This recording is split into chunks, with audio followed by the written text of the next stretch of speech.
Imagine waking up one morning to find your hometown now belongs to a different country.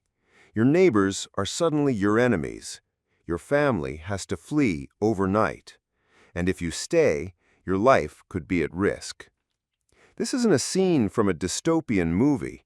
It's the reality that unfolded for millions during one of the bloodiest and most chaotic events of the 20th century, the partition of British India in 1947. As Americans, we often think of independence as something liberating, but for India and Pakistan, independence came at the cost of unthinkable human suffering. So how did it all spiral into chaos? And why are the scars still felt today, more than 75 years later? Let's go back to where it all began. In the summer of 1947, the British Empire, exhausted by war and facing mounting pressure to decolonize, decided to cut its losses and leave the Indian subcontinent. But instead of a thoughtful transition, what followed was a rushed, reckless exit that carved a once unified land into two new nations, Hindu-majority India and Muslim-majority Pakistan. The problem? No one knew exactly how this partition was supposed to work. British officials left behind a vague, hastily drawn map dividing regions like Bengal and Punjab without fully understanding the ethnic, linguistic, and religious complexity of those areas. Suddenly, 15 million people were on the move. Hindus and Sikhs escaping newly created Pakistan and Muslims fleeing India. Entire families were uprooted overnight. Trains filled with refugees became targets for massacres. Villages were wiped out. An estimated 1 to 2 million people were killed in communal violence. It wasn't just a geopolitical realignment. It was a humanitarian disaster. Women were abducted, raped, and trafficked. Tens of thousands of families were torn apart. And the trauma didn't end there. It echoed through generations, embedding itself in the political and cultural psyche of both nations. For the British, the exit was a matter of expediency. For the subcontinent, it was a descent into chaos. Partition didn't just divide territory, it divided hearts, identities, and histories. And it planted the seeds of a rivalry that would shape South Asia for decades to come. Because when borders are drawn with ink, but enforced with blood, peace is never part of the plan. It's been called the most dangerous place on Earth, not because of natural disasters or resource scarcity, but because two nuclear-armed nations both claim it as their own. Welcome to Kashmir, a region where geopolitics, religion, and history collide, and where one wrong move could ignite a war with global consequences. How did this beautiful, mountainous land become the fault line between India and Pakistan? And why has it remained a flashpoint for over 75 years? Let's dive into the origins of this deadly stalemate. In the chaotic aftermath of partition in 1947, most princely states in the former British Raj chose to join either India or Pakistan. The logic was straightforward. Muslim-majority areas joined Pakistan. Hindu-majority areas joined India. But Kashmir didn't fit neatly into either category. Its ruler, Maharaja Hari Singh, was Hindu, but the majority of his subjects were Muslim. Caught between political pressure from India and military incursions by Pakistani-backed tribal militias, the Maharaja was forced to make a decision. Under threat of invasion, he signed an agreement to accede to India in return for military assistance. Indian troops were deployed to defend the region. Pakistan denounced the move as illegitimate, and within months, the First India-Pakistan War had erupted. The United Nations intervened in 1948, brokering a ceasefire that left Kashmir divided, with one portion under Indian control, Jammu and Kashmir, and the other under Pakistani control, Azad Kashmir and Gilgit-Baltistan. But here's the catch. Both India and Pakistan claim the entire territory as rightfully theirs. And that's where the fire was lit. Over the next several decades, Kashmir became a breeding ground for insurgency, foreign interference, and violent suppression. Many Kashmiri Muslims, frustrated with Indian rule, called for independence or union with Pakistan. Pakistan provided material and political support to these movements. India responded with a massive military buildup, curfews, arrests, and aggressive counterinsurgency operations. The result? A slow-motion conflict that never fully erupts but never truly ends. And unlike many territorial disputes, Kashmir is uniquely dangerous because of what's at stake: national pride, regional stability, and nuclear deterrence.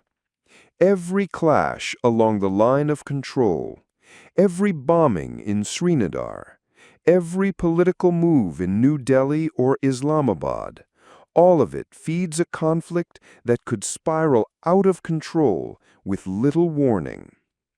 Kashmir isn't just a local issue.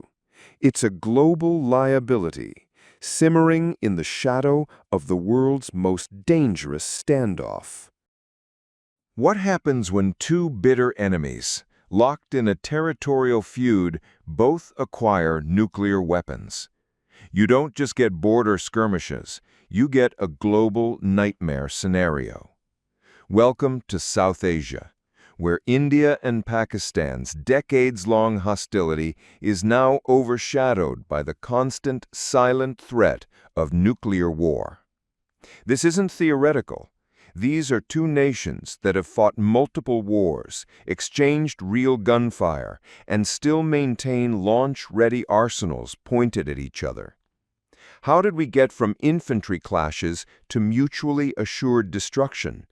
And what does this mean for global security? Let's unpack the nuclear dilemma that turned a regional rivalry into a ticking bomb. In 1974, India shocked the world by conducting its first successful nuclear test, codenamed Smiling Buddha. It was a bold message, not just to Pakistan, but to the entire international community. India was now a nuclear power. Pakistan, already wary of its larger neighbor, saw this not as a deterrent, but as a threat. For 2 decades, it worked, often in secret and with foreign assistance, to build its own nuclear program. By 1998, just weeks after India conducted another round of tests, Pakistan followed with 5 of its own. The region had entered the nuclear age, for real. Suddenly, every future conflict carried existential stakes. And it didn't take long for that danger to feel real. In 1999, the two nations clashed in the high-altitude Kargil War. Pakistani troops and militants crossed the line of control in Kashmir. India responded with overwhelming force. As international concern grew, so did the fear that this local conflict might escalate into a nuclear exchange. It didn't, but it came dangerously close. Then came 2001. An attack on the Indian parliament, blamed on Pakistan-based militants, brought the two countries to the brink once again. In 2016, after a deadly assault on an Indian army base in Guri, India launched surgical strikes across the border. And in 2019, after a suicide bombing killed 40 Indian paramilitary officers in Pulwama, India retaliated with airstrikes deep inside Pakistan, triggering a Pakistani counterstrike the next day. These weren't just symbolic moves. Fighter jets crossed sovereign airspace. Missiles were armed. Civilians were evacuated. Global powers watched nervously. And through it all, the nuclear shadow loomed. Neither India nor Pakistan has used nuclear weapons in war, but that hasn't calmed fears. Analysts worry about command and control reliability, rogue actors, or escalation spiraling out of control. This isn't the Cold War. There's no elaborate hotline, no decades of strategic arms treaties. Just two rivals with limited trust locked in a security dilemma where any conventional conflict risks triggering the unthinkable. For Washington, this standoff represents a critical geopolitical fault line. It's not just about South Asia. It's about global stability, nuclear non-proliferation, and the fragile balance of deterrence in a region where ideology, history, and emotion run deep. The next war between India and Pakistan might start with rifles, but no one can guarantee it won't end with a mushroom cloud. What if a nation's greatest threat wasn't found on a battlefield, but within its own identity? In South Asia, the India-Pakistan conflict isn't just about borders. It's about belief systems, about national stories forged through trauma, religion, and fear. And while soldiers patrol the front lines, politicians on both sides are waging a different kind of war, one built on ideology, pride, and the calculated use of nationalism to hold power. How do faith and politics fuel one of the world's most dangerous rivalries? And why has religion become both the weapon and the shield in this endless conflict?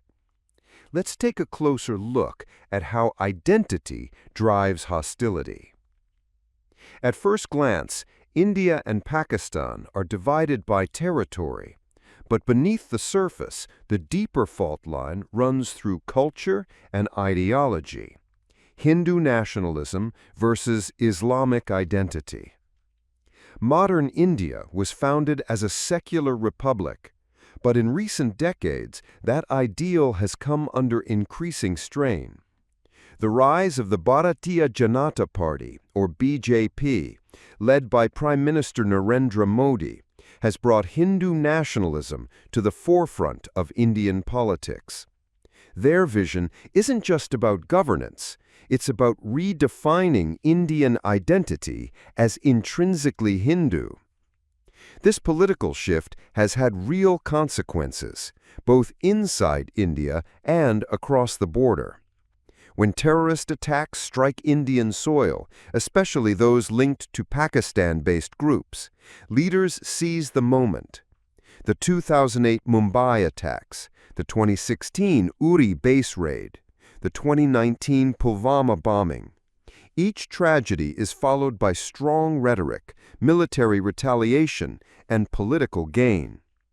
Striking back against Pakistan plays well with the Indian electorate, particularly among Hindu voters who feel under siege.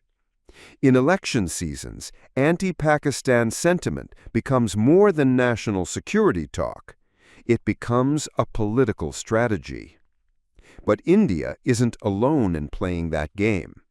In Pakistan, the military has long portrayed itself as the guardian of the nation, not just against external enemies, but as the protector of Islamic values. The threat from India isn't just physical, it's existential. That narrative has allowed Pakistan's armed forces to justify bloated defense budgets, political interference, and periodic control over civilian governments. Religion becomes a rallying cry. We are not India, the messaging says. We are Muslim. We are different. We are under threat. This identity-based politics has poisoned the possibility of genuine diplomacy. Because when your national image depends on having an enemy, peace becomes a liability. In both countries, the political class uses the India-Pakistan rivalry not as a challenge to solve, but as a tool to manipulate. Nationalism is leveraged to silence dissent, centralize power, and distract from domestic issues, whether it's economic inequality, corruption, or social unrest. And the result? Two nuclear-armed nations, each more focused on the illusion of strength than the reality of peace, each locked into an identity war that bleeds into every policy decision, every military maneuver, and every generation born into the conflict. What if war wasn't just a consequence, but a political strategy? In the case of India and Pakistan, the hostility between them isn't merely a byproduct of history. It's become a self-sustaining system, a machine fueled by fear, ideology, and perhaps most dangerously, political profit. The question isn't just, why haven't they made peace? It's, who benefits from the conflict continuing? Let's examine how a rivalry born in tragedy has been carefully kept alive by the very people who claim to want peace. Over the decades, every flare-up between India and Pakistan, every border skirmish, terrorist attack, or diplomatic spat has triggered the same predictable cycle: outrage, retaliation, and then political consolidation. For leaders on both sides, this pattern isn't a failure, it's a formula. In India, taking a tough stance against Pakistan plays well during election seasons. It energizes nationalist voters, silences critics, and redirects public anger away from internal issues like unemployment or inflation. The BJP, in particular, has mastered the art of turning conflict into campaign fuel. When airstrikes hit Pakistani territory in 2019 after the Pulwama bombing, Modi's approval ratings surged. In Pakistan, the military establishment, which has historically held more power than civilian governments, leverages the perceived Indian threat to justify its enormous influence. We must protect the nation, the generals say, and in return they receive unquestioned authority, vast defense budgets, and public loyalty. But there's another layer: national identity. In both countries, the very idea of who we are is built on being not them. In India, that often means elevating Hindu nationalism and framing Pakistan as a failed Islamic state. In Pakistan, it means rallying around Islam as the core of national identity and painting India as an existential threat to Muslim survival. This narrative arms politicians with a powerful tool: fear. And with fear comes control. The real tragedy is that the people, the ordinary citizens of both nations, continue to pay the price in Kashmir, in border towns, in villages and cities torn by propaganda and paranoia. It's everyday families that bear the cost of a conflict they never asked for. And the longer this cycle continues, the harder it becomes to imagine an alternative. Because a conflict like this doesn't just persist on its own, it's carefully maintained. More than 75 years. 3 full-scale wars. 2 nuclear powers. And a rivalry that shows no signs of slowing down. It's easy to assume that peace between India and Pakistan is just a fantasy. But is it really impossible? Or just inconvenient for those in power? In this final section, we ask the hardest question of all. Can the cycle of fear, violence, and political manipulation ever be broken? Or are these two nations destined to remain locked in a perpetual standoff? To understand whether peace is possible, We have to first accept a painful truth. The India-Pakistan conflict is no longer just a dispute over territory or religion. It's become structural. It's hardwired into each nation's political playbook, military doctrine, and even their national identities. Leaders rise on promises of defiance. Armies justify their budgets through threats, and media on both sides stoke public outrage with every new flashpoint. But it wasn't always this way. Before partition, Hindus, Muslims, Sikhs, and Christians lived together across the subcontinent. They traded, worshipped, and built communities side by side. The trauma of 1947 didn't have to define the next century, but it did. And today, that trauma has evolved into doctrine. The unresolved pain of partition still haunts Kashmir. The fear of marginalization drives separatist movements. And the ghosts of colonial divide and rule tactics still echo in every election speech and every military maneuver. So what would it take to break the cycle? First, courage. Political courage to challenge national narratives and prioritize dialogue over dominance. Second, accountability. Both nations would need to acknowledge past atrocities, from massacres during partition to human rights violations in Kashmir, and commit to transparency even when it's politically inconvenient. Third, imagination. Because any future of lasting peace will require new frameworks, economic cooperation, cultural exchanges, cross-border trade, to replace the zero-sum mindset of the past. But here's the dilemma. Those who have the power to change the narrative are often the ones who benefit most from keeping it alive. So we return to our original question. Is peace between India and Pakistan possible?